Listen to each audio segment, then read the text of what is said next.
Today we are joined by Dr. Wu, one of our turfgrass researchers here on campus, and we're excited about a new turfgrass that's being released by the program. Let's talk about Endarra 81. Okay, Endarra 81 is an interspecific hybrid variety. Okay.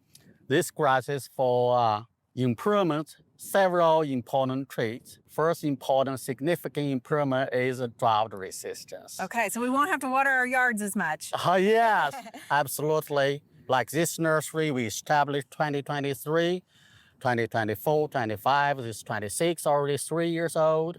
We didn't give any irrigation. Really? Yeah. Okay. Even we had drought. Like last year, we have 40 days, no rainfall. Okay. And before 2024, we have a very drought summer. Okay, and so it's held up. But tell us a little bit about how you proved that this is more drought resistant. Okay, we improve drought resistance, majorly improve the root systems. Okay. Okay, Bermuda grass roads, normally they have fibrous roots, but we found the germplasm, they produce fat roots. Okay. These fat roots allow it to grow into the deep soil. You know, normally grasses, probably the roots just this deep. This probably doubled the depths of the roots, so tap more water in the soil. We hear about that all the time, water less frequently and deeper. Yes. These roots are able to tap exactly into the that. same principle. Okay. In Oklahoma or many places in United States on this land, we have a rainfall, but the rainfall is a seasonal pattern. Correct. In the hot summers, we don't have much. But in spring, like in April and May, we have rains, and in September and August, October. So the moisture is still in the soil. If you have deep roots, allow it to grow into deep soil, take up water from there. Okay, and this is a homeowner grass, correct? Because I know you guys do Exactly. sports grass as well. This is we recommend it primarily for home lawns. Okay. The reason because this grass you can see dark green. This grass does not produce a whole lot of seed heads compared with the national standard. This is tough. Okay. You can see seed heads is an undesirable trait. It looks like you need to mow your lawn. Yes, consumers, they don't like seed heads. We know that with this Endarra 81, you can see dark green color, almost no seed heads, a few small seed heads. If you look very detailed, seed heads is very small, very tiny, and a few. And they grow very good root system. You just need to mow the grass once a week. Okay, so this hasn't been watered. This is the Endarra 81. Yeah. That's the national Tiff-tough. comparison tiff-tough. You have national, well, we call it a standard variety in national test. Standard. And so the biggest difference is the fact that it is more drought tolerant. It's still got more green, Yes. darker green, but you have seed heads on it. Yeah, exactly. Also, this grass is drought resistant slightly better than this grass. Okay. Especially in the, we tested Texas, we tested Oklahoma, we tested in the California. This grass performed better. Okay, so this isn't just tested here in Stillwater. Nationally, you've tested this. And Tested 7 locations, include Florida, Southeast.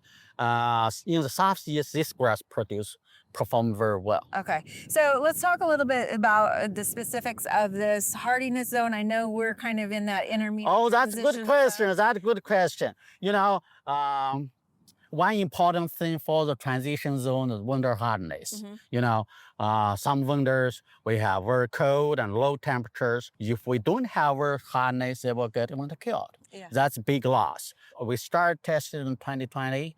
By now, the 6 winters here, and even in Kansas, no winter kills. Okay, so no winter kill with it. Yeah, no winter kills. We recommend it here.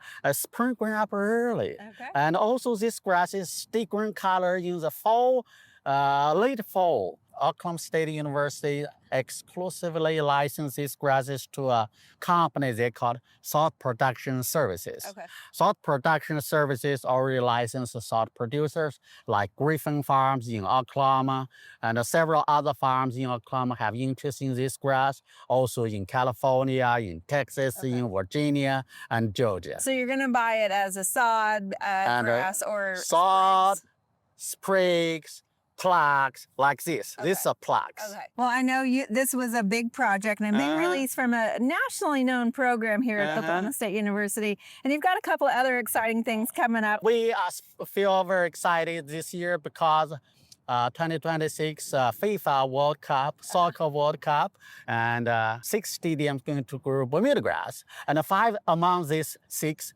grew our varieties, Tahoma 31 and Northbridge. It's only fitting that a nationally recognized turf research program has great facilities also, and we're excited about a grand opening that's coming up. Oh yes, Bundler Turf Research Center have a grand opening on June 27th. That's Saturday at 10 o'clock morning. Okay, and so what is the facilities going to do for your program? Yeah, this facility is very important. You know, we do the research, we do the education, we do the extension activities with the scientists, faculties, professors, technicians, graduate students, undergraduate students, all work together, need this facility. We will go a long way with this facility. It's going to be fantastic. Thank you so Absolutely. much for all of this information, Dr. Oh, Wu. thank you.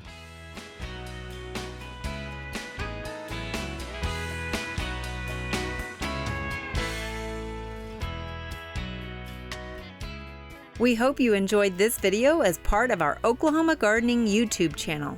You can also find even more videos on the OK Gardening Classics YouTube channel. And join us on social media for great gardening tips, photos, and discussion.